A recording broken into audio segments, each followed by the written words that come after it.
وعلى آله وأصحابه الذين أوفوا عهده. أما بعد فأعوذ بالله من الشيطان الرجيم. بسم الله الرحمن الرحيم. والسابقون السابقون. صدق الله العظيم وصدق رسوله النبي الكريم الأمين. إن الله وملائكته يصلون على النبي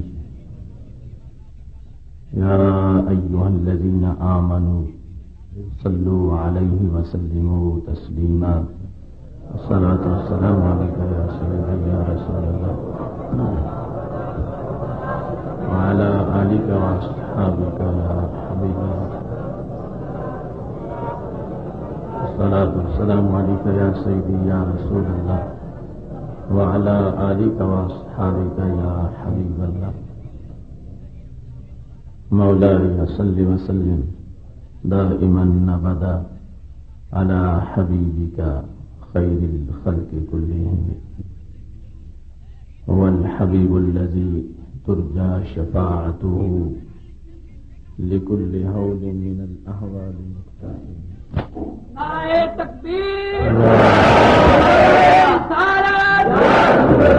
پاکستان محمد اشرف آصف جلالی صاحب.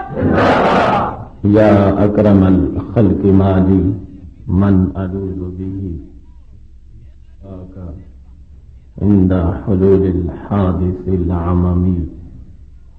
ربی صل وسلم دائما ابدا على حبیبک خیر الخلق كلهم.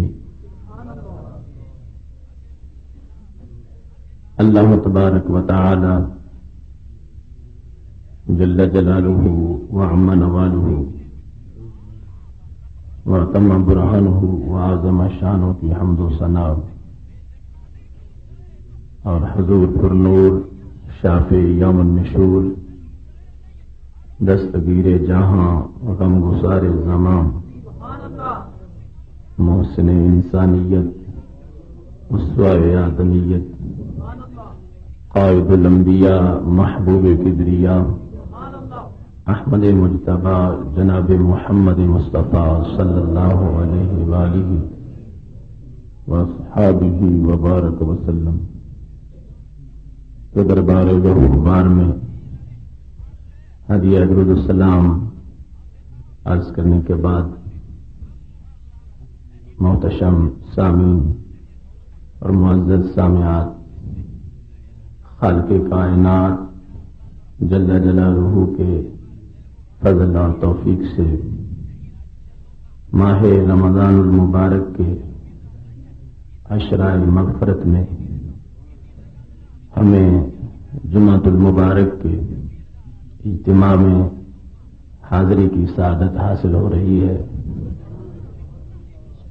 مغفرت کا عشرہ پورے عروج پر ہے.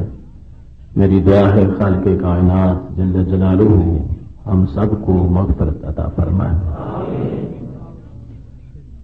محتشم سامعین حضرات، آپ نے گزشتہ خطبہ جمعۃ المبارک میں مفہوم قرآن بدلنے کی واردات کے موضوع پہ گفتگو سماعت کی. ہمارا آج کا موضوع خلیفہ چہارم امیر المومنین حضرت سیدنا علی المرتضی رضی اللہ تعالی عنہ کی شخصیت اور ان کے فضائل ہیں. میری دعا ہے خالق کائنات جل جلالہ ہمیں ان کا فیض عطا فرمائے اور اللہ تبارک و تعالی ہمیں ان کے نقش قدم پہ چلنے کی توفیق عطا فرمائے. محتشم سامعین حضرات، رسول اکرم نور مجسم شفیع معظم صلی اللہ علیہ وآلہ وسلم کی صحبت سے جن لوگوں کو اللہ تبارک و تعالی نے عظمت آشنا کیا، جو ذرے ستارے بنے ان میں سیدنا علی المرتضی رضی اللہ تعالی عنہ ایک منفرد حیثیت کے مالک ہیں۔ قرآن مجید برہان رشید کی متعدد آیات نے آپ کی فضیلت کو اجاگر کیا ہے۔ رسول اکرم نور مجسم شفیع معظم صلی اللہ علیہ وسلم کے متعدد فرامین اس بارے میں موجود ہیں۔ صحابہ کرام علیہم رضوان کے اقوال، آثار اور پوری امت کے بیانات میں انہیں خراج تحسین پیش کیا گیا ہے۔ اللہ تبارک و تعالی نے ایمان لانے کے لحاظ سے ان کی سبقت پر ان کی عظمت کو بیان کیا ہے۔ رسول اکرم صلی اللہ علیہ وسلم کی صحبت اور تربیت میں انہیں اتنا اونچا مرتبہ میسر آیا ہے کہ آپ کی شخصیت ایک گلدستہ کی شکل میں ہے۔ آپ کی سیرت، آپ کا کردار، آپ کے عالی افکار اور آپ کی گراں قدر تعلیمات، ہر طرف اس میں حسن رسول صلی اللہ علیہ وسلم کی جھلک نظر آتی ہے۔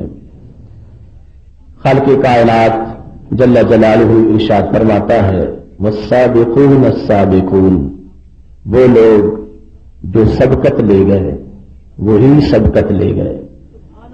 جب رسول اکرم صلی اللہ علیہ وآلہ وسلم نے اللہ کی توحید اور اپنی رسالت کا اعلان کیا، اسلام کے کارواں میں شامل ہونے کے لحاظ سے جو لوگ سبقت لے گئے، اللہ تبارک و تعالیٰ کے قرب میں بھی انہوں نے سبقت حاصل کر لی۔ اس آیت کے 20 مفہومات ہیں۔ رسول اکرم نور مجسم شفیع معظم صلی اللہ علیہ وآلہ وسلم نے سیدنا علی المرتضی رضی اللہ تعالی عنہ کے مقام و مرتبہ کو ایک معیار کی شکل میں بیان فرمایا ہے۔ فرمایا، من احب علیًا فقد احبنی، جس نے حضرت علی رضی اللہ تعالی عنہ سے محبت کی اس نے مجھ سے محبت کی۔ ومن احبنی فقد احب اللہ، اور جس نے مجھ سے محبت کی اس نے اللہ تعالی سے محبت کی۔ اور دوسری طرف فرما دیا، من ابغض علیًا فقد ابغضنی، جس نے حضرت علی رضی اللہ تعالی عنہ سے بغض رکھا اس نے میرے بارے میں بغض رکھا۔ ومن ابغضنی فقد ابغض اللہ، اور جس نے میرے بارے میں بغض رکھا اس نے خالق کائنات جل جلالہ کے بارے میں بغض رکھا۔ رسول اکرم صلی اللہ علیہ وسلم نے حضرت علی رضی اللہ تعالی عنہ کی محبت کو اس قدر اہمیت عطا فرمائی کہ انہیں اپنی محبت کے ساتھ منسلک کر دیا، اور ان کے بارے میں غلط خیالات کو، بغض اور عداوت کو رسول اکرم صلی اللہ علیہ وسلم نے یوں مسترد کر دیا کہ جو ان سے عداوت رکھتا ہے وہ مجھ سے عداوت رکھ رہا ہے، اور رسول اکرم صلی اللہ علیہ وسلم سے عداوت یقیناً خالق کائنات کی بارگاہ سے عداوت ہے، جس سے بڑی اور کوئی گمراہی نہیں اور جس سے بڑا اور کوئی نقصان نہیں۔ اس واسطے سیدنا علی المرتضی رضی اللہ تعالی عنہ کی محبت ایک خوشبو ہے، ایک تجلی ہے، ایک چمک ہے اور ایک اجالا ہے، جس سے انسان کی زندگی بھی سنورتی ہے، قبر بھی منور رہتی ہے، حشر کے میدان میں اس کے لیے آسانیاں ہوتی ہیں اور وہ فردوس کے بالا خانوں کا وارث بن جاتا ہے۔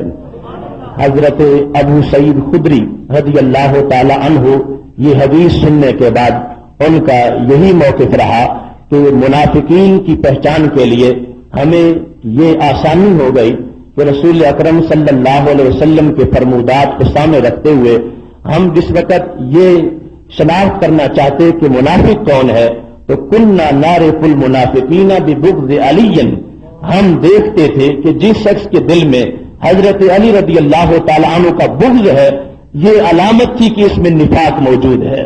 منافقوں کی پہچان حضرت علی رضی اللہ تعالی عنہ کے بغض سے کی جاتی اور ایمان والوں کی شناخت حضرت علی رضی اللہ تعالی عنہ کی محبت سے کی جاتی۔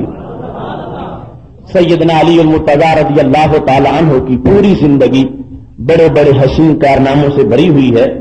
جہاد کے میدان میں اعلاء کلمۃ الحق کے وہ آگے بڑھانے میں ان کا جتنا کردار ہے وہ انہی کا حصہ ہے.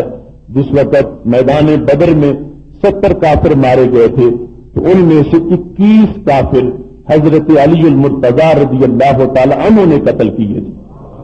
اس قدر شجاعت اور اس قدر بہادری اور اس قدر وہ بطل اور شیر مجاہد تھے. 70 میں سے 21 ان کی تلوار سے کٹے ہیں.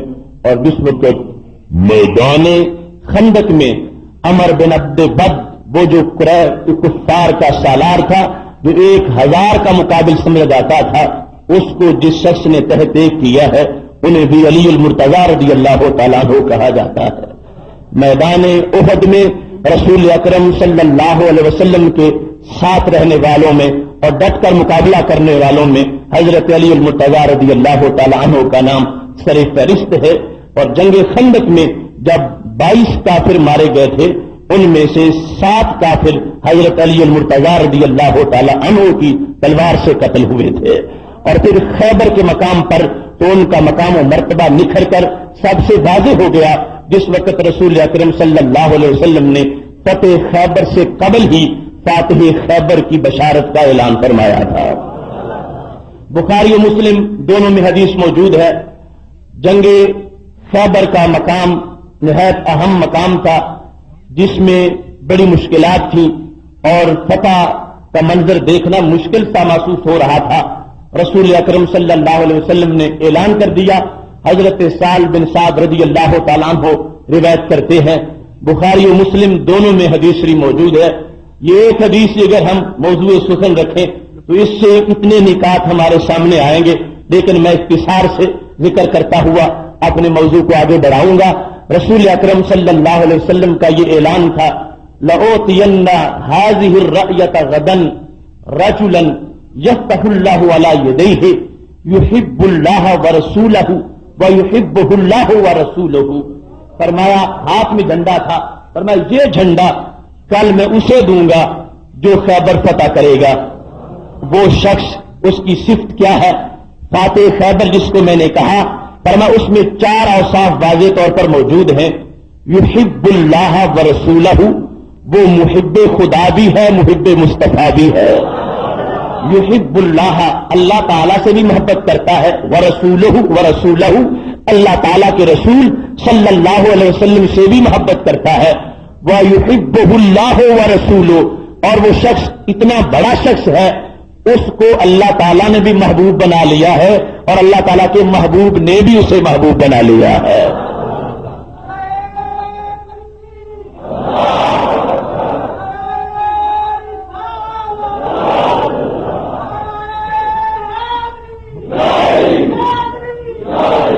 محتشم صاحب حضرات بخاری و مسلم دونوں میں حدیث موجود ہے اور اس کو عمومی طور پر وہ لوگ بھی فضائل اور مناقب میں بیان کر جاتے ہیں جن کا ہمارے عقائد سے اختلاف ہے لیکن یہ حدیث شریف ہر عقیدے کو واضح کر رہی ہے. جس وقت رسول اکرم صلی اللہ علیہ وسلم نے یہ اعلان کیا لَأُوتِيَنَّ هَذِهِ الرَّأْيَةَ غَدًا میں کل یہ جھنڈا اسے دوں گا رَجُلًا يَفْتَحُ اللَّهُ عَلَى يَدَيْهِ کہ اللہ جسے فاتح بنائے گا.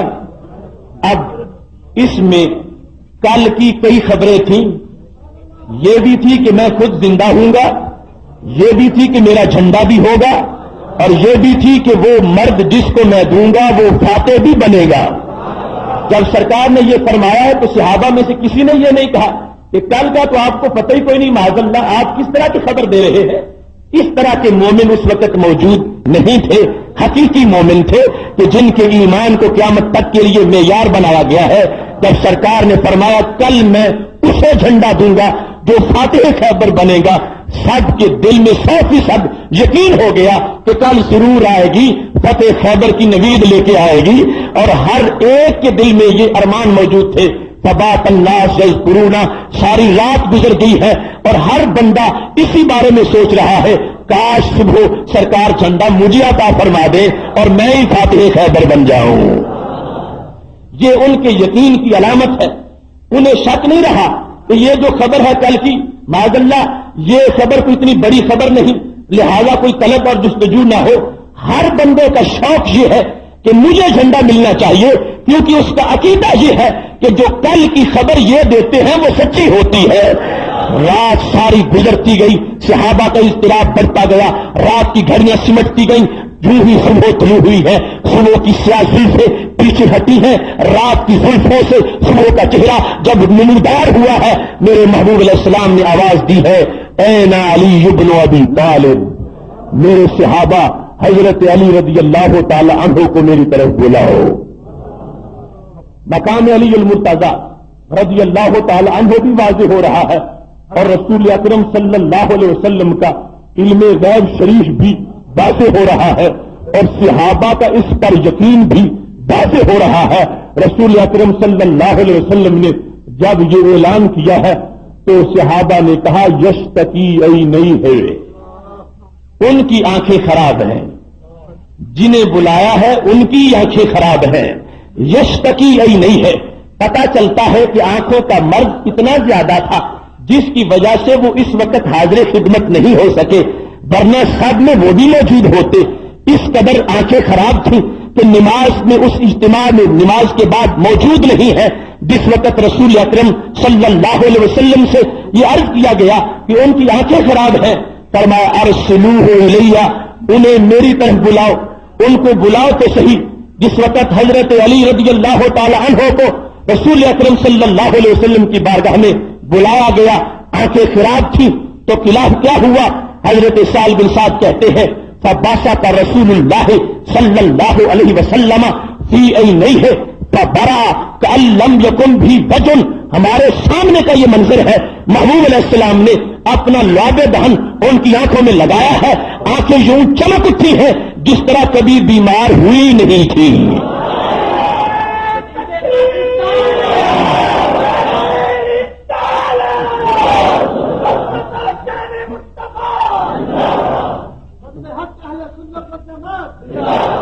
فتح خیبر اور خلافت راشدہ کا تذکرہ لوگ کرتے ہیں، پتہ نہیں اس مقام سے وہ کیسے گزر کے چلے جاتے ہیں، اور انہیں عقیدہ اہل سنت کی خوشبو نہیں آتی۔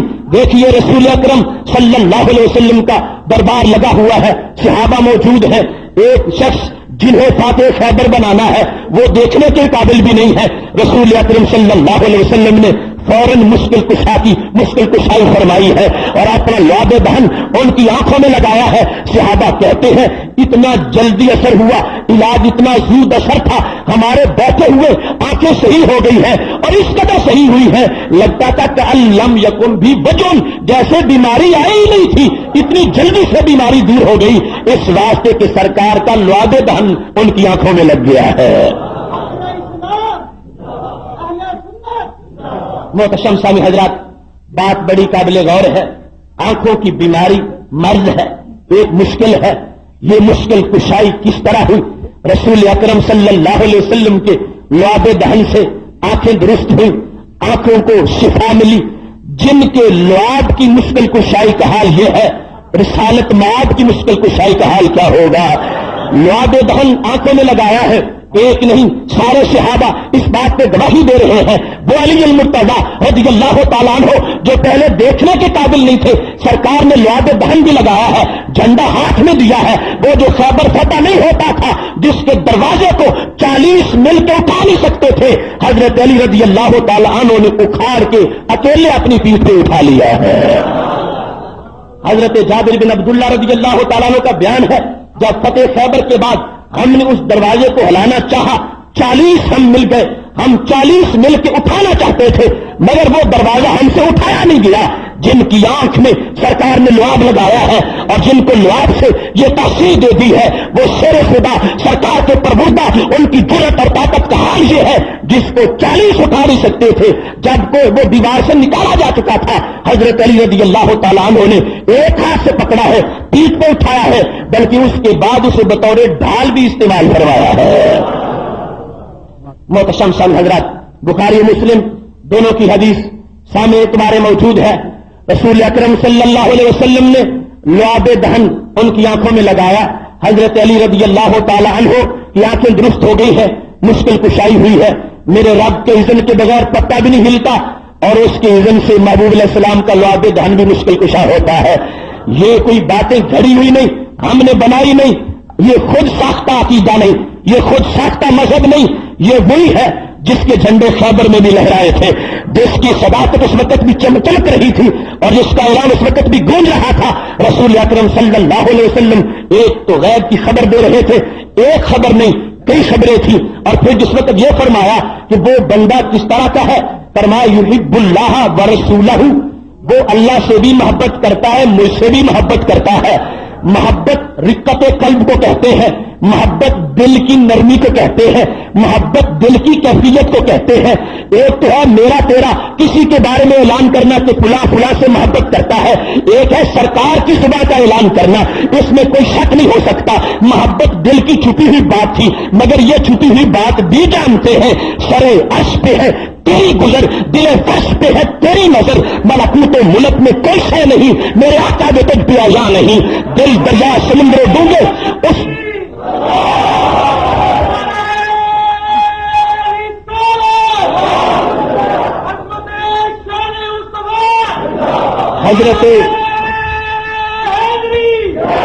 حضرت علی رضی اللہ تعالی عنہ کا دل، اس کی جو کیفیت ہے اپنے بارے میں سرکار اسے بھی جانتے ہیں، اور جو اللہ تعالیٰ کے بارے میں ہے اسے بھی جانتے ہیں۔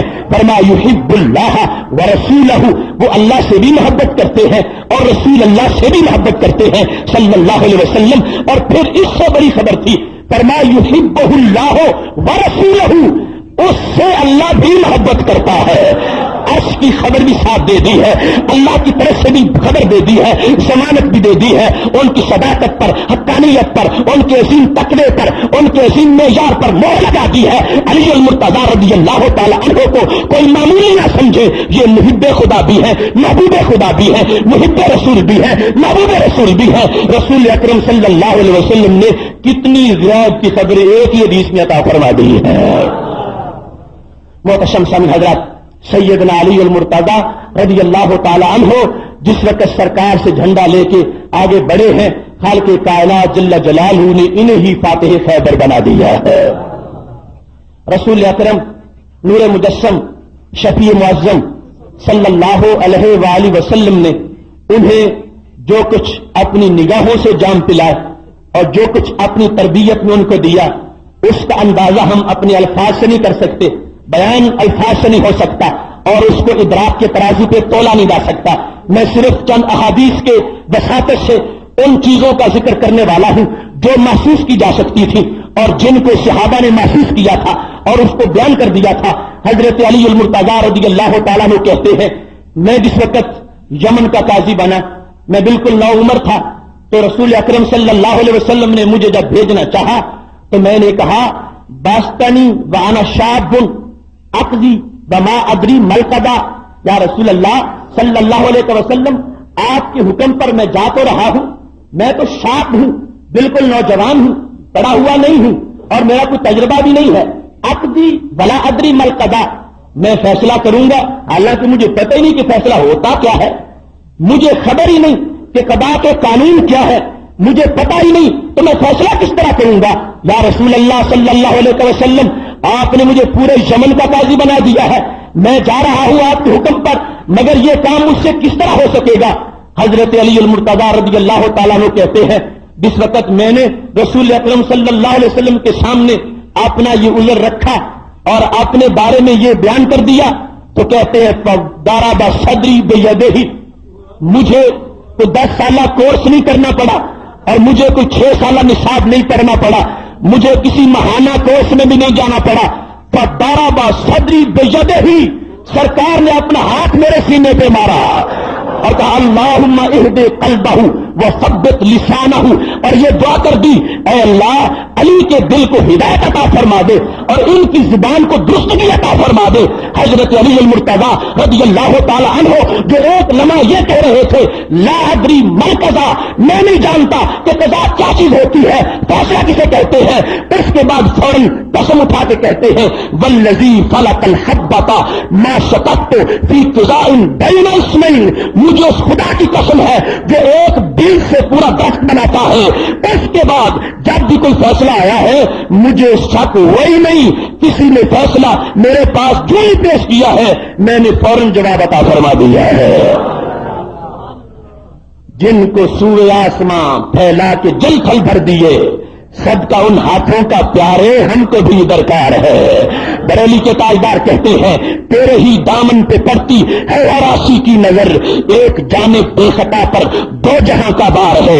یا رسول اللہ صلی اللہ علیہ وسلم، آپ کے ہاتھوں میں کتنے خزانے ہیں، ہر طرح کی ہر نوعیت کی چیز موجود ہے۔ علی المرتضیٰ رضی اللہ تعالیٰ عنہ یہ کہہ رہے کہ لا ادری، میں نہیں جانتا، فوراً ہاتھ پھیرا ہے، سینے پہ ہاتھ پہنچتا گیا ہے، زبان سے لفظ نکلے ہیں، وہ علی المرتضیٰ رضی اللہ تعالیٰ عنہ خدا کی قسم اٹھا کے کہتے ہیں ما شککت فی قضاء بین اثنین، اس کے بعد مجھے کبھی شک گزرا ہی نہیں ہے۔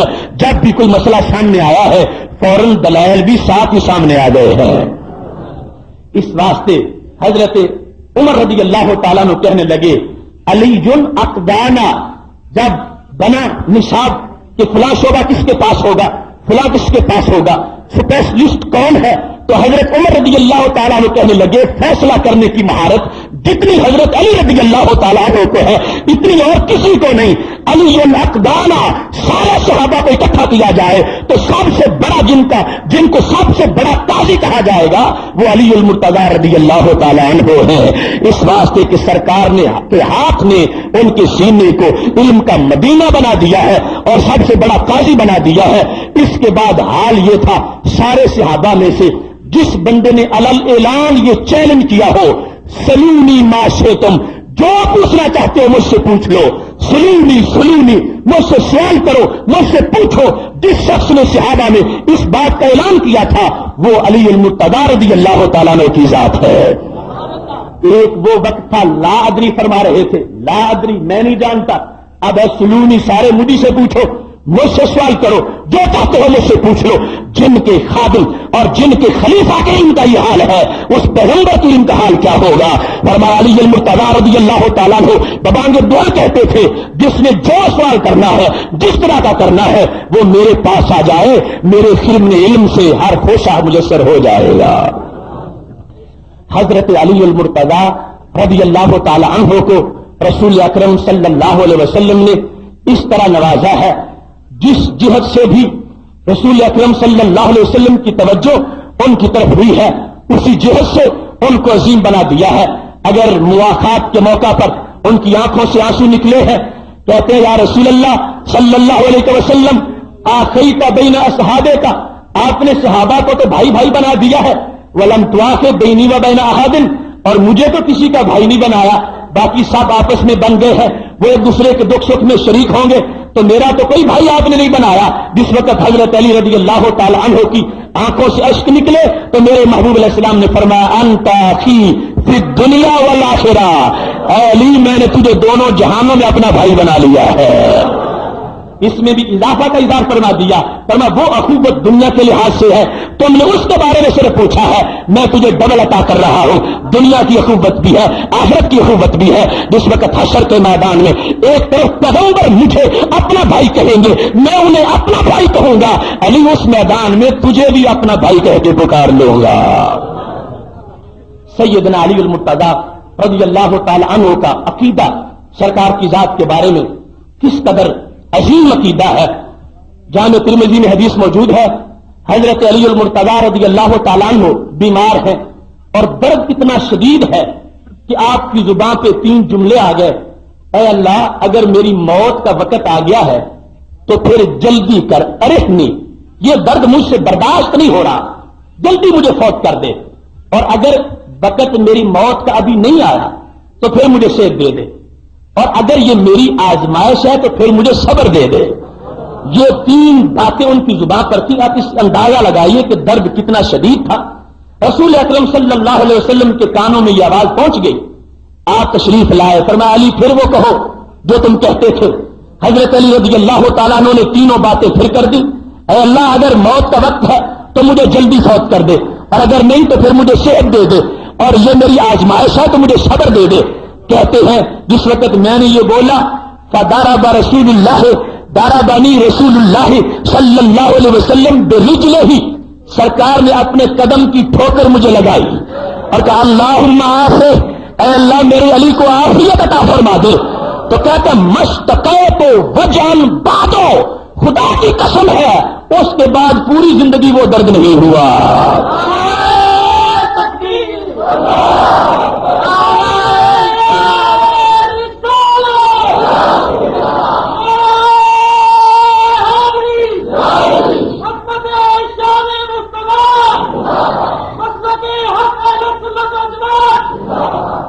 مشتقیت وجعن بادی، یہ وہ لوگ ہیں.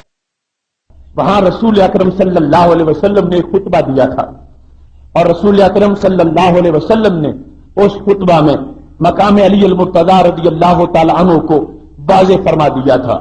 مکہ شریف اور مدینہ شریف کے درمیان اس مقام پر غدیر خم کے مقام پر رسول اکرم صلی اللہ علیہ وسلم نے یہ اعلان کیا، میرے صحابہ اتعلمون، اے میرے صحابہ تم جانتے ہو، الستم تعلمون، کیا تم نے یہ نہیں جانتے، انا اولا بکل مومن من نفسہ، کہ میں ہر مومن کی جان سے بھی زیادہ قریب ہوں. جو خالق کائنات کا فرمان تھا اس کا حوالہ دیتے ہوئے رسول اکرم صلی اللہ علیہ وسلم نے النبی اولا بالمؤمنین من انفسہم کا حوالہ دیتے ہوئے صحابہ سے خطاب کیا، صحابہ تم جانتے نہیں ہو میرا مرتبہ کیا ہے، میں سارے مومنین کی جان سے قریب ہوں، ہر مومن کی جان سے قریب ہوں. اولا کا معنی اقرب بھی ہے، اولا کا معنی احب بھی ہے، اولا کا معنی انصر بھی ہے. میں ہر مومن کا سب سے بڑا مددگار ہوں، میں ہر مومن کے سب سے زیادہ قریب ہوں اور میں ہر مومن کا سب سے بڑا محبوب ہوں. اولا بمعنی احب بھی ہے. جس وقت سرکار نے یہ تمہید بیان کی ہے اس کے بعد فرمایا میرے صحابہ جان لو من کنت مولا ہو فعلی مولا ہو، جس کا میں محبوب ہوں اس کے علی بھی محبوب ہے، جس کا میں مددگار ہوں اس کے علی بھی مددگار ہیں، جس کے میں قریب ہوں اس کے علی بھی قریب ہے. رسول اکرم صلی اللہ علیہ وسلم نے حضرت علی المرتضی رضی اللہ تعالی عنہ کے مولا ہونے کا خود اعلان فرما دیا. حضرت عمر رضی اللہ تعالی عنہ نے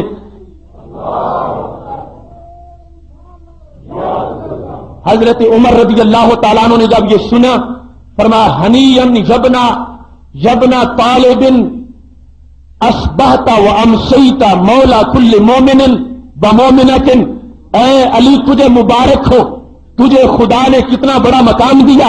رسول اکرم صلی اللہ علیہ وسلم نے تمہارا کتنا بڑا مرتبہ بیان کر دیا ہے، کس انداز سے تمہیں یہ مقام دے دیا ہے. صبح ہوگی یا شام قیامت تک کے لیے ہر مومن تب ہوگا جب اس کے دل میں تمہارے بارے میں میل نہیں ہوگی. ہر مومنہ تب ہوگی جب تم اس کے مولا ہوگے. صبح و شام کے لیے خالق کائنات نے تجھے ہر مومن کا محبوب بنا دیا ہے اور تجھے ہر مومن کے لیے اللہ تبارک و تعالیٰ نے اتنا پسندیدہ بنا دیا ہے قیامت تک کے لیے. جو مقام و مرتبہ سیدنا علی المرتضی رضی اللہ تعالی عنہ کا مطلوب تھا محبوب علیہ السلام نے غدیر خم میں وہ بیان فرما دیا ہے. حضرت عمر رضی اللہ تعالیٰ عنہ مبارکباد دے رہے ہیں اور خوشی کا اظہار کر رہے ہیں. ابن ابی طالب تمہیں کتنا بڑا مقام ملا، کتنا بڑا مرتبہ ملا. حضرت عمر رضی اللہ تعالیٰ عنہ اس مقام پر مبارکباد دے رہے ہیں اور ساتھ سیدنا علی المرتضی رضی اللہ تعالیٰ عنہ کے جو امتیازی مقامات ہیں ان کا ذکر کرتے ہوئے امیر المومنین عمر فاروق رضی اللہ تعالیٰ عنہ دیس امت کے محدث اور سب سے بڑے صاحب الہام ہیں، جن کے بارے میں میرے محبوب علیہ السلام کا فرمان ہے لو کان بعدی نبی لکان عمر، اگر میرے بعد اگر نبی ہوتا تو میرے فاروق نبی ہوتا. وہ عمر رضی اللہ تعالیٰ عنہ کہتے ہیں اوتیا علی ثلاثہ خصال، میرے علی المرتضی رضی اللہ تعالیٰ عنہ کو 3 خصلتیں دی گئی ہیں. لو کانت منہا خصلۃ فیہ احب الیہ من حمر النعام، فرمایا ان 3 میں سے اگر ایک بھی مجھے مل جاتی تو میرے لیے سارے خزانوں سے بہتر ہوتی. 3 خصلتیں علی المرتضی میں ایسی ہیں. عمر رضی اللہ تعالیٰ عنہ کہنے لگے ان میں سے اگر ایک بھی مجھے ملتی تو میں اس کو ہر چیز سے بہتر سمجھتا. پوچھا گیا وہ کون سی خصلتیں ہیں تو سیدنا عمر رضی اللہ تعالیٰ عنہ پہلی بیان کرتے ہیں تزوجہ ابنتہ فاطمہ، حضرت علی مرتضی رضی اللہ تعالیٰ عنہ کا داماد رسول ہونا اور سیدہ فاطمہ رضی اللہ تعالی عنہا کا شوہر ہونا. یہ وہ منصب ہے جو بہت بڑا منصب ہے، جس کے بارے میں میں نے 3 میں اس کو شمار کیا ہے۔ پھر فرمایا دوسرے نمبر پر سکنا ہو فی المسجد، ان کو رسول اکرم صلی اللہ علیہ وسلم نے مسجد میں رہائش دی ہے۔ یحل لہ ما لا یحل لغیرہ، ان کے لیے رہائش حلال ہے جب اوروں کے لیے مسجد میں گھریلو رہائش حرام ہے۔ یہ مقام جو سرکار نے انہیں دیا ہے، اس کو بھی میں کائنات کا بہت بڑا منصب سمجھتا ہوں۔ اور تیسرے نمبر پر فرمایا خیبر کا جھنڈا جو انہیں دیا گیا تھا، یہ بھی کائنات کا بہت بڑا اعزاز تھا۔ دیکھیے ان بیانات سے یہ بھی پتہ چلتا ہے ان اصحاب کا آپس میں کوئی بغض نہیں تھا، کوئی حسد نہیں تھا، کوئی کسی قسم کا آپس میں معاملہ ایسا نہیں تھا۔ حضرت علی رضی اللہ تعالیٰ عنہ کی زبان کھلتی ہے تو ان کے فضائل بیان کرتے ہیں، ان کی برتری کو بیان کرتے ہیں، اولیت کو بیان کرتے ہیں، خلافت کو بیان کرتے ہیں۔ اور سیدنا عمر رضی اللہ تعالیٰ عنہ کی زبان کھلتی ہے تو سرکار جب اعلان کر رہے تھے جس کا میں مولا ہوں اس کے علی مولا ہے، تو حضرت عمر نعرہ لگا کے ان کو مبارکباد بھی دے رہے تھے۔ محترم سامعین حضرات، اس مقام سے کچھ لوگ سیدنا علی المرتضی رضی اللہ تعالی عنہ کی خلافت پر استدلال کرتے ہیں کہ وہ خلیفۃ الرسول بلا فصل ہیں، وہ پہلے امیر ہیں، اس واسطے کہ سرکار نے یہ فرمایا تھا من کنت مولاہ فعلی مولاہ، جس کا میں مولا ہوں اس کی علی مولا ہے۔ رسول اکرم صلی اللہ علیہ وسلم کی اس حدیث شریف سے، اس نص حدیث سے ان کی بات کی کوئی گنجائش نظر نہیں آتی، اس واسطے کہ یہاں مولا بمانا امام نہیں ہے، مولا بمانا محبوب ہے، مولا بمانا ناصر ہے، مولا بمانا اقرب ہے۔ رسول اکرم صلی اللہ علیہ وسلم یہ فرما رہے تھے جس کا میں محبوب ہوں اس کے علی بھی محبوب ہیں، جس کا میں ناصر ہوں اس کی علی بھی ناصر ہیں۔ ہرگز امامت والا لفظ یہاں مقصود ہی نہیں تھا، اور اگر وہ لفظ مان لیا جائے، مولا بمانا امام لے لیا جائے تو پھر بھی ان کی دلیل ہرگز نہیں بنتی۔ مطلب یہ تھا کہ جب علی امام بنے گا، جس وقت علی امیر بنیں گے، اس وقت ان سے کوئی بغض نہ رکھے، اس وقت ان کی امارت کو میرا تحفہ سمجھ کے قبول کر لے۔ یہ نہیں تھا کہ اب میرے بعد فوراً یہی امام ہوں گے، چوتھے نمبر پہ جو ان کو امارت ملنی تھی اور جو انہوں نے خلیفہ بننا تھا اس کے بارے میں اظہار کر دیا گیا کہ ان کے بارے میں کوئی شک میں مبتلا نہ رہے۔ یہ جو وقت ہے درمیان کا، اس پر حدیث کے لفظ دلالت کر رہے ہیں کہ اب ہی سرکار انہیں خلیفہ نہیں بنا رہے، اس واسطے کہ اصل کے ہوتے ہوئے خلیفہ ہوتا ہی نہیں ہے۔ جب سرکار خود موجود ہے اور اپنے بارے میں فرما رہے ہیں من کن تو مولا ہو علی مولا ہو، جس کا میں مولا ہوں اس کے علی بھی مولا ہے۔ اگر مولا بمانا امام ہوتا تو جب سرکار خود امام موجود ہے تو خلیفے کی ضرورت ہی نہیں ہے۔ پتہ یہ چلا کہ اگر خلافت والا مانا لیا بھی جائے تو پھر بھی وہ مراد ہے جب خلافت کی باری آئے گی، ورنہ سرکار کے ہوتے ہوئے ان کو خلیفہ ماننا پڑ جائے گا، حالانکہ اس کی کوئی گنجائش نہیں ہے۔ خلافت کا سلسلہ ہی بعد میں ہے، اس واسطے پہلے امیر اور پہلے امیر المومنین سیدنا صدیق اکبر رضی اللہ تعالیٰ عنہ ہے، جن کی امارت پر علی خود گواہی دیتے ہیں۔ اس واسطے آپ بصرہ میں خطاب کرنے کے لیے کھڑے ہوئے، ابن کوا نے پوچھا اور قیس بن عباد نے پوچھا اے علی ہمیں پتا چلا ہے آپ کے پاس کوئی عہد ہے، رسول اکرم صلی اللہ علیہ وسلم نے آپ کو لکھ کر دیا تھا، علی وہ بیان تو کر دو۔ سیدنا علی رضی اللہ تعالیٰ نے غصے میں آ گئے، فرمایا جو شخص یہ کہتا ہے کہ مجھے کچھ سرکار نے لکھ کے دیا ہے وہ مجھے اس مرتبے پہ پہنچانا چاہتا ہے، میں وہ بندہ ہوں جس نے سب سے پہلے سرکار کی تصدیق کی تھی، اور اگر کوئی میرے بارے میں عہد کو منسوخ کرے گا کہ مجھے سرکار نے خلیفہ بنایا تھا پہلے نمبر پر، فرمایا یہ بات اگر میری زبان سے نکلے گی، فرمایا پوچھنے والوں تجھے سوچنا چاہیے یہ پہلا وہ شخص ہوگا جو سرکار کے بارے میں جھوٹ بول رہا ہے۔ فرمایا میں پہلا وہ شخص ہوں جس نے سچ بولا ہے، سرکار کی تصدیق کی ہے، میری مجال نہیں کہ میں یہ بات کر کے سرکار کے بارے میں جھوٹا کہو کر سکوں، میں ہرگز یہ قول نہیں کروں گا۔ خدا کی قسم اٹھا کے منبر پہ بیٹھے ہوئے کہنے لگے، فرمایا واللہ لو کان ذالک، اگر یہ عہد ہوتا ما ترکت تو اخا تیمن و عمر بن الخطاب یقومان علی منبر رسول اللہ صلی اللہ علیہ وسلم، خدا کی قسم اگر سرکار نے مجھے خلیفہ بنایا ہوتا میں ایک منٹ کے لیے بھی ابوبکر صدیق رضی اللہ تعالیٰ عنہ کو اور عمر فاروق رضی اللہ تعالیٰ عنہ کو سرکار کے منبر پہ بیٹھنے ہی نہ دیتا۔ قاتلتہم، میں ان سے جہاد کرتا، فرما چادر ہاتھ میں تھی، فرما کچھ بھی میرے پاس نہ ہوتا، میں اس چادر سے لڑتا رہتا۔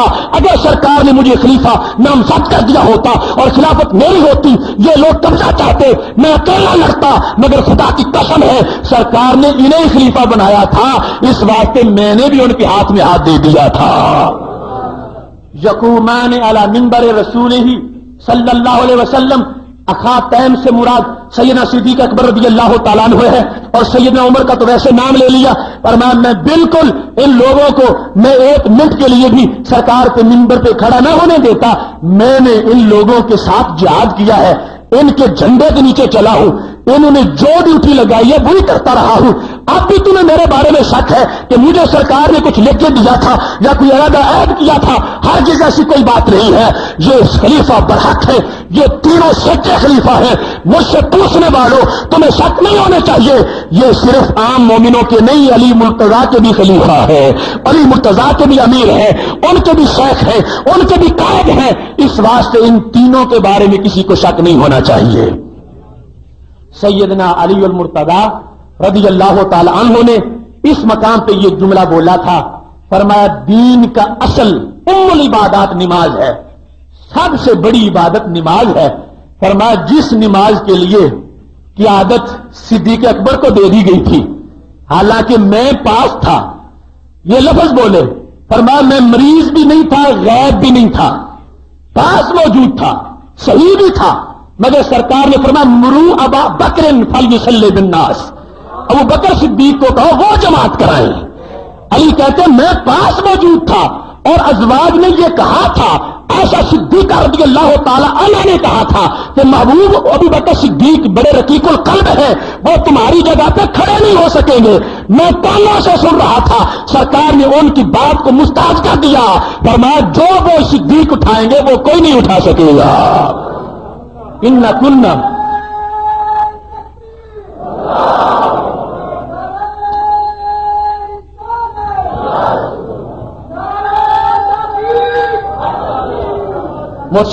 سامنے ٹائم تھوڑا ہے، تو اس موقع پر سیدنا علی المرتضیٰ رضی اللہ تعالی عنہ نے یہ کہا، ردینا لدیننا ردینا لدنیانا من رضیہ رسول اللہ صلی اللہ علیہ وسلم لدیننا۔ اے مجھ سے پوچھنے والوں اور بار بار ایسی باتیں کرنے والوں، یہ سلسلہ بند کر دو۔ ہم نے اس بندے کو اپنا قائد بنا لیا دنیا میں جس کو سرکار نے ہمارے دین کا قائد بنایا تھا، جس کو مسلح کا امام بنایا تھا، ہم نے اسے سلطنت کا امام بنا لیا ہے۔ لہذا رسول اکرم نور مجسم شفیع معظم صلی اللہ علیہ وسلم کی طرف سے جو امامت صدیق اکبر رضی اللہ تعالیٰ عنہ کو دے دی گئی تھی، سیدنا علی المرتضیٰ رضی اللہ تعالیٰ عنہ اسی کو ان کی خلافت کی دلیل سمجھتے ہیں، اور یہ جواب دے رہے ہیں کہ یہ انتخاب سرکار کا ہے، انہوں نے جس شخص کو ہمارے دین کے لیے امام بنا لیا تھا، ہم نے غور کر کے اسے اپنے دنیا کا بھی امام بنا دیا ہے۔ پھر تینوں خلفاء کا آپ نے ذکر کیا اور تینوں کے بارے میں یہ کہا کہ میں ان کی فوج میں شامل رہا، میں نے ان کے سامنے مجرموں کو کوڑے مارے، میں نے ان کے امور میں ان کے ساتھ تعاون کیا، میں نے ان کے ہاتھ پہ بیعت کی۔ لہذا ان تینوں خلفاء کے بارے میں کوئی اس طرح کی باتیں نہ کرے، بلکہ آپ کی تو یہ دعا ہی ہوتی تھی، اکثر جب دعا مانگتے تھے اللہم اصلحنا بما اصلحت بہ الخلفاء الراشدین المہدیین، اے اللہ ہماری اصلاح اسی طرح فرما، اس چیز کے ساتھ جس کے ساتھ تو نے خلفاء راشدین کی اصلاح فرمائی ہے۔ یہ دعا تھی جس وقت آپ نے اکثر یہ پڑھا کرتے تھے، دعا میں مانگا کرتے تھے، یہ لفظ بولا کرتے تھے۔ ایک دن ایک شخص نے پوچھا من ہم، وہ کون خلفاء راشدین ہیں جن کا تم ذکر کرتے ہو اور کہتے ہو اے اللہ جس طرح ان کی تو نے اصلاح کی ہے ایسے ہی ہماری بھی اصلاح فرما دے، اے اللہ ہماری اصلاح فرما دے۔ یہ کون لوگ ہیں جن کو خلفاء راشدین کہا جاتا ہے؟ تو رسول اکرم صلی اللہ علیہ وسلم کی تعلیمات پہ مکمل عمل کرنے والے اور سرکار کی توضیحات کو مکمل سامنے رکھنے والے حضرت علی المرتضی رضی اللہ تعالیٰ عنہ بولتے ہیں، کہنے لگے ہما حبیبا یا ابو بکر و عمر، وہ میرے دونوں محبوب ابو بکر و عمر ہے. کتنے میٹھے لفظ تھے، ہما حبیبا یا ابو بکر و عمر. میں بالخصوص جن کا نام لیتا ہوں خلافت راشدہ کے ساتھ تینوں کا ذکر کرتے ہیں، جدا جدا بھی کرتے ہیں. یہاں جو ترجیح تھی اور بڑے خلفاء تھے ان کا ذکر کرتے ہوئے کہنے لگے اغرورقت عیناہ، راوی کہتے آنکھوں سے آنسو بہر آ گئے اور کہنے لگے ہما حبیبا یا ابو بکر و عمر امام الاسلام و شیخ الدین. فرمایا وہ ابو بکر صدیق رضی اللہ تعالی عنہ ہے جو میرے محبوب بنتے ہیں، اور وہ حضرت عمر فاروق رضی اللہ تعالی عنہ ہے جو میرے محبوب ہیں. امام الدین، وہ امام الہدا، دونوں ہدایت کے امام ہیں. وہ شیخ الاسلام، اور دونوں ہی شیخ اسلام ہے. کتنا ذوق ہے، کتنی محبت ہے، اور کس قدر انہیں ان کا ذکر مطلوب ہے. آج شیخ الاسلام کا لفظ ہم بولتے ہیں اپنے بزرگوں کے بارے میں، لیکن دیکھو یہ کتنے بڑے شیخ الاسلام ہیں جنہیں علی شیخ الاسلام سمجھتے ہیں. حضرت علی رضی اللہ تعالیٰ عنہ کہتے ہیں صدیق شیخ الاسلام ہے، امام الہدا ہدا ہے. امام الہدا کا لفظ بولا، شیخ الاسلام کا لفظ بولا. فرمایا عمر شیخ الاسلام ہے، عمر امام الہدا ہے. پھر صرف یہ نہیں، فرمایا من اوسما من اقتدا بہما، من اقتدا بہما فقد اوسما. جو شخص ان دونوں کا مرید ہو گیا وہ شیطان کے وسوسوں سے محفوظ ہو گیا. من تمسک بہما فہو من حزب اللہ، جو ان دونوں کو اپنا قائد مانتا ہے فرمایا وہ اللہ کی پارٹی کا رکن ہے، حزب اللہ کا رکن ہے. من حزب اللہ، وہ عام انسان نہیں. اس قدر ان دونوں سے جس نے تعلق قائم کر لیا ہے، خلفائے راشدین کو جس نے مان لیا ہے، حضرت علی المرتضی رضی اللہ تعالیٰ عنہ اپنی زبان سے ان کی عظمتوں کو اجاگر کر رہے ہیں. امام ہدا کہتے ہیں، شیخ الاسلام کہتے ہیں، اور ان کے ساتھ نسبت کو اور رشتے کو اور ان کی اقتدا کو اتنا عظیم قرار دے رہے ہیں کہ انہوں نے کہا جو شخص بھی ان کے ساتھ تعلق قائم کرتا ہے وہ حزب اللہ میں سے ہے، وہ اللہ کے گروہ میں سے ہے. اس واسطے میرے بھائیوں یہاں ایک بات بڑی قابل غور ہے. آج ہمارے اجتماعات، اہل سنت کے اجتماعات، اس میں تشیع آ رہی ہے. تشیع کی بدبو تو میں نہیں کہتا، تشیع کا ایک قسم کا ایک پراپوگنڈا آ رہا ہے، تشیع رفض کا، کہ ہمارے اجتماعات کو جس وقت کوئی سنتا ہے تو لگتا ہے کہ شاید ان کا اجتماع ہو رہا ہے. نعرہ تکبیر اور نعرہ رسالت کے بعد اگر لگانا ہے تو پھر نعرہ تحقیق لگائیں جس میں چاروں کا ذکر آ جائے گا، اور اگر صرف نعرہ حیدری لگانا ہے، اگر جدا لگانا ہے تو پھر چاروں کا لگاؤ. نعرہ صدیقی یا صدیق، نعرہ فاروقی یا فاروق، نعرہ عثمانی یا عثمان، اور نعرہ حیدری یا علی. اس ترتیب سے لگاؤ، ورنہ نعرہ تحقیق کافی ہے جس میں خلافت راشدہ کا ذکر آ جائے گا. یہ حضرت علی المرتضی رضی اللہ تعالی عنہ خود جن کو شیخ الاسلام کہہ رہے ہیں اور جن کو امام الہدا کہہ رہے ہیں اور جن کے بارے میں عظمتوں کا اظہار کر رہے ہیں، اور قرآن مجید کی سینکڑوں آیات جن کے قصیدے پڑھتی ہیں، اور رسول اکرم صلی اللہ علیہ وسلم کی ہزاروں احادیث نے جن کی مناقب کو بیان کیا ہے، ان کو یہ تاثر دینا کہ ان کا مرتبہ کم ہے یا گھٹ ہے، ان کو متروک کرنا یہ ہرگز جائز نہیں، ہرگز روا نہیں. وہ پہلے خلیفہ ہے، پھر دوسرے خلیفہ ہے، پھر تیسرے خلیفہ ہے. یہ اتنی عظمتوں والے سیدنا علی المرتضی رضی اللہ تعالیٰ عنہ چوتھے خلیفہ ہے. ان کی عظمتیں یہ بات بیان کر رہی ہے، جس چوتھے کی اتنی عظمتیں ہوں گی پہلے کی کتنی عظمتیں ہوں گی. اس واسطے یہ بات بالکل واضح طور پر اس کو اپنانا چاہیے، ذہن میں رکھنا چاہیے.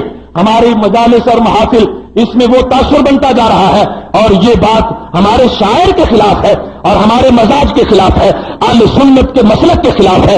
ان باتوں کو پیش نظر رکھیے. اور سیدنا علی المرتضی رضی اللہ تعالیٰ عنہ جس وقت ان کے بارے میں سرکار نے یہ فرمایا تھا، اس حدیث کو بھی چونکہ مخالفین پیش کرتے ہیں میں اسے بھی بیان کرنا چاہتا ہوں. جنگ تبوک کا وقت ہے اور حضرت علی رضی اللہ تعالیٰ عنہ کو پیچھے چھوڑ دیا گیا ہے.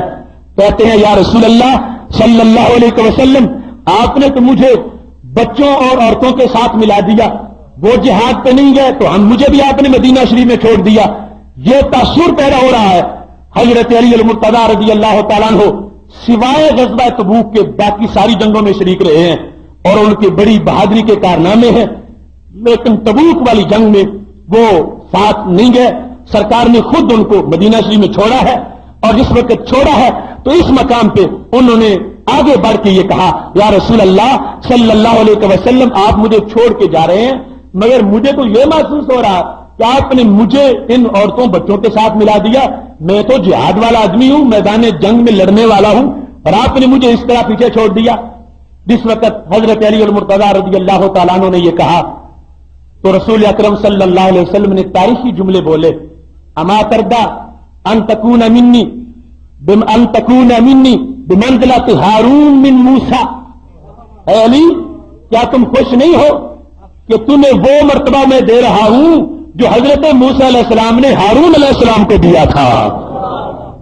حضرت موسیٰ علیہ السلام حضرت ہارون علیہ السلام کو خلیفہ بنا رہے تھے, اور میں نے تجھے اپنا خلیفہ بنا دیا ہے. کیا تم خوش نہیں ہو؟ میں نے تجھے بیوی اور عورتوں بچوں کے ساتھ نہیں ملایا, یہ تو ایک منصب ہے, میں تجھے پیچھے امیر سمجھ کے چھوڑ کے جا رہا ہوں, اور تجھے اس منصب کا اہل سمجھتے ہوئے تجھے پیچھے چھوڑ کے جا رہا ہوں. حضرت موسیٰ علیہ السلام جس طرح حضرت ہارون علیہ السلام کو خلیفہ بنا جاتے تھے, میں تبوک میں جا رہا ہوں, میں نے تجھے پیچھے اپنا خلیفہ بنا دیا ہے. محترم سامعین حضرات, اس سے بھی اہل تشیع نے خلافت بلا فصل کا استدلال کیا کہ رسول اکرم صلی اللہ علیہ وسلم نے حضرت علی المرتضی رضی اللہ تعالیٰ عنہ کو خود یہ کہا ہے کہ تم میرے لیے یوں ہو جس طرح کہ حضرت موسیٰ علیہ السلام کے لیے حضرت ہارون علیہ السلام ہے. تو سرکار نے جب خود یہ فرما دیا ہے تو حضرت ہارون علیہ السلام حضرت موسیٰ علیہ السلام کے خلیفہ تھے, تو پھر حضرت علی رضی اللہ تعالیٰ عنہ بھی سرکار کے خلیفہ ہے, تو پھر یہی خلافت ہے اور بلا فصل ہے, اور پھر انہیں ہی پہلا خلیفہ ماننا چاہیے. میرے بھائیوں, اس حدیث شریف کا مطلب بھی آپ کے سامنے واضح کرنا چاہتا ہوں. رسول اکرم صلی اللہ علیہ وسلم کی دو خلافتیں ہیں. ایک ہے کہ سرکار اپنی ظاہری حیات میں مدینہ شریف سے باہر کہیں تشریف لے گئے ہیں, تو واپس آنے تک کسی کو نگران بنایا ہے, اس کو بھی خلیفہ کہا گیا. اور اس میں متعدد صحابہ کا ذکر آتا ہے جن کو رسول اکرم صلی اللہ علیہ وسلم نے اس حالت میں پیچھے چھوڑا ہے جب آپ خود گئے ہیں جنگ پہ, ان کو پیچھے خلیفہ بنایا ہے. ایک وہ خلافت ہے جس وقت رسول اکرم صلی اللہ علیہ وسلم کا وصال ہو گیا تھا, سرکار دنیا سے تشریف لے گئے تھے, اس کے بعد کی خلافت ہے. ہم سیدنا صدیق اکبر رضی اللہ تعالیٰ عنہ کو جو خلیفہ بلا فصل مانتے ہیں, وہ سرکار کے وصال کے فوراً بعد کی خلافت کا معاملہ ہے.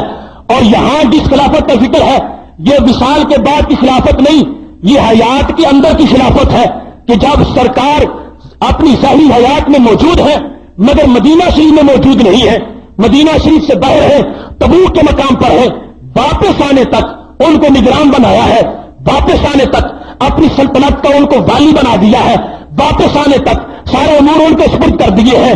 یہ خلافت, اس کا ہم انکار نہیں کرتے, ہم خود اس کی تصدیق کرتے ہیں. اس سے وہ خلافت ثابت نہیں ہوتی جو خلافت سرکار کے وصال کے بعد ہے.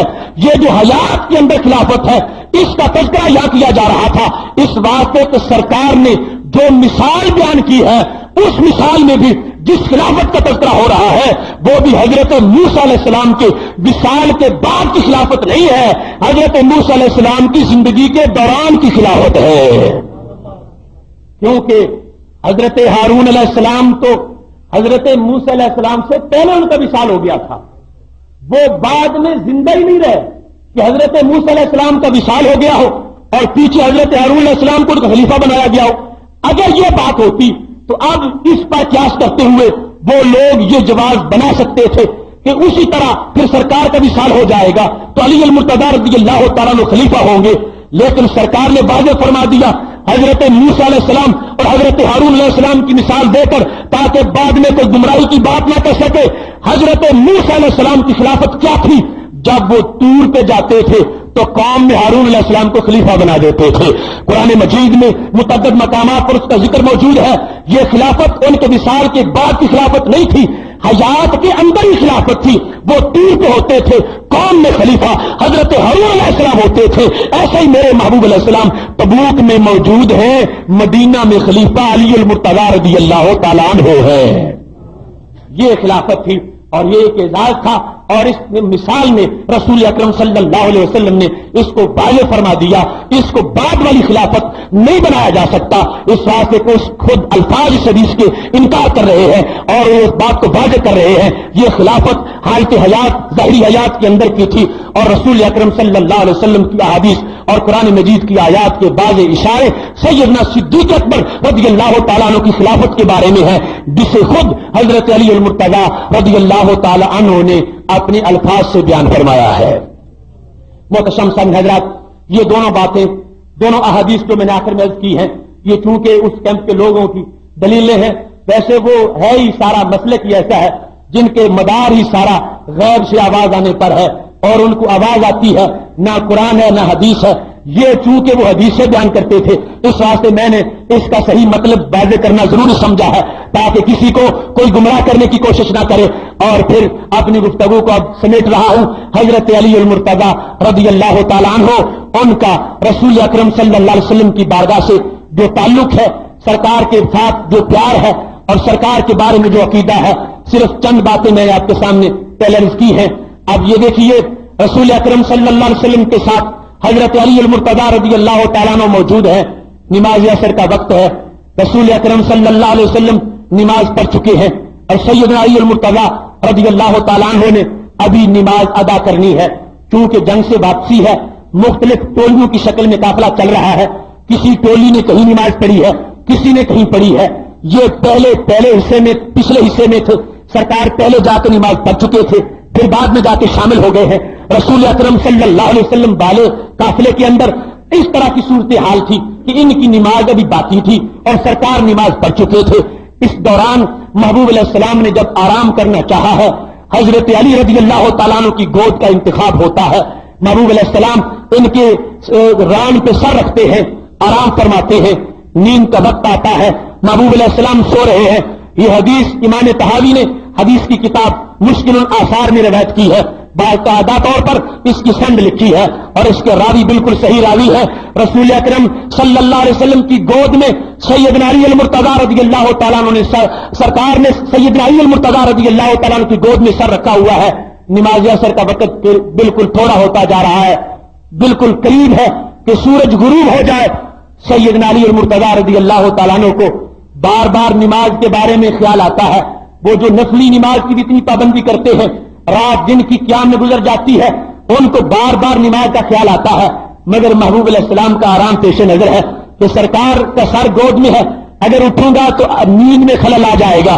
ایک طرف نماز ہے, دوسری طرف نیند ہے. سیدنا علی المرتضیٰ رضی اللہ تعالیٰ عنہ کے عشق نے یہ فیصلہ کر لیا کہ محبوب علیہ السلام کی نیند, اس کا مقام اتنا بڑا ہے کہ اس کے لیے نماز قربان کی جا سکتی ہے. لہذا علی المرتضیٰ رضی اللہ تعالیٰ عنہ نے حضرت محمد مصطفیٰ صلی اللہ علیہ وسلم کو بیدار نہیں کیا, جگایا نہیں ہے, آپ کو بیدار نہیں کیا, محبوب علیہ السلام کے آرام میں خلل نہیں ڈالا. سرکار جب بیدار ہوتے ہیں اس وقت تک سورج غروب ہو چکا تھا.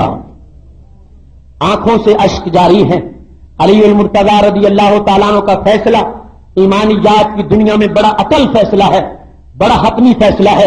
یہ اعلی حضرت فاضل بریلوی رحمت اللہ علیہ نے اپنی طرف سے نہیں کہا, مولا علی نے واری تیری نیند پہ نماز, اور وہ بھی اثر جو سب سے اعلیٰ خطر کی ہے.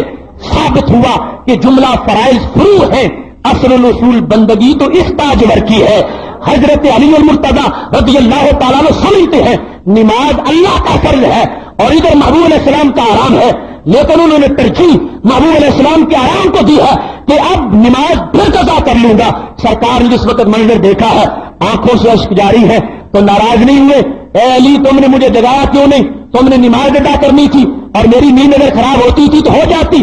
ایسے الفاظ نہیں بولے, ان کا شوق ضرور دیکھا ہے. آنکھوں سے اشک جاری ہے کہ نماز قضا ہو گئی ہے. محبوب علیہ السلام نے ہاتھ اٹھائے ہیں اور اللہ تبارک و تعالیٰ کی بارگاہ میں یہ الفاظ بولے ہیں جس سے سارے دوریوں کے فرق ختم ہوتے ہیں اور عقیدوں کو ایک بہار ملتی ہے. فرمایا اللہم انہ کان فی طاعتک و طاعت رسولک. اے اللہ, یہ علی غافل نہیں تھے, یہ خدمت میں حاضر تھے. اے اللہ, یہ تیری اطاعت میں تھے, تیرے رسول کی اطاعت میں تھے. اب دیکھیے, جس نے نماز نہیں پڑھی بظاہر تو وہ اللہ کی اطاعت میں نہیں ہونا چاہیے, لیکن چونکہ سرکار کی خدمت میں تھے، سرکار کی نیند کا معاملہ تھا، تو سرکار نے لفظ یہ بولے ہیں اللہم انہ کانا فی طاعتک و طاعت رسولک، صرف یہ نہیں بولا کہ یہ تیرے رسول علیہ السلام کی اطاعت میں تھے، اے اللہ یہ تیری اطاعت میں تھے اور تیرے رسول کی اطاعت میں تھے، اس واسطے کہ خدا نے خود فرمایا ہے میں یطیع الرسول فقد اطاع اللہ، جو ان کی اطاعت کرتا ہے وہ اللہ ہی کی اطاعت کر رہا ہے۔ کیا ہوا؟ انہ کان فی طاعتک و طاعت رسولک، کہ یہ اطاعت میں تھے، تیری اطاعت میں اور تیرے محبوب علیہ السلام کی اطاعت میں تھے، اے اللہ یہ غافل نہیں تھے تو کیا کر فردد علیہ الشمس، سورج کو واپس لوٹا دے، سورج کو واپس لوٹا دے، اپنے قانون بدل دے، غروب ہو چکا ہے سورج مگر ابھی میرے علی نے تو نماز پڑھنی ہے، یہ نیند ان کی تھی نیند میری تھی، اے اللہ یہ ابھی نماز پڑھنا چاہتے ہیں، اس سورج کو واپس لوٹا دے۔ صحابہ نے اپنی آنکھوں سے دیکھا وہ سورج جو غروب ہونے کے بعد کسی بڑے سے بڑے بادشاہ کے چیخنے چلانے پر بھی واپس نہیں آتا، جب تاجدار مدینہ نے آواز دی ہے سورج پھر طلوع کر آیا ہے۔ اللہ شعر میں حدیث سند کے ساتھ موجود ہے، سورج واپس لوٹا ہے۔ حضرت علی المرتضیٰ رضی اللہ تعالیٰ عنہ نماز پڑھی ہے، بریلی سے میرے امام نے یہ آواز دی ہے سورج الٹے پاؤں پلٹے چاند اشارے سے ہو چاک، اندھے نجدی دیکھ لے قدرت رسول اللہ کی۔ تم ان کی قدرت کا انکار کرتے ہو، ان کی طاقتوں کا انکار کرتے ہو، خالق کائنات جل جلالہ نے کتنی عظمتیں عطا فرمائی ہیں، کتنی طاقتیں عطا فرمائی ہیں۔ سورج غروب ہو چکا تھا، حضرت علی المرتضیٰ رضی اللہ تعالیٰ عنہ نے ابھی نماز ادا کرنی تھی، محبوب علیہ السلام نے آواز دی ہے، اللہ کی بارگاہ میں التجا کر دی ہے، وہ سورج جو ان کی امت میں شامل ہے اور امت کا ایک فرد ہے وہ واپس لوٹا ہے اور حضرت علی المرتضیٰ رضی اللہ تعالیٰ عنہ نے نماز ادا کر لی ہے۔ محترم سامعین حضرات، موضوع بڑا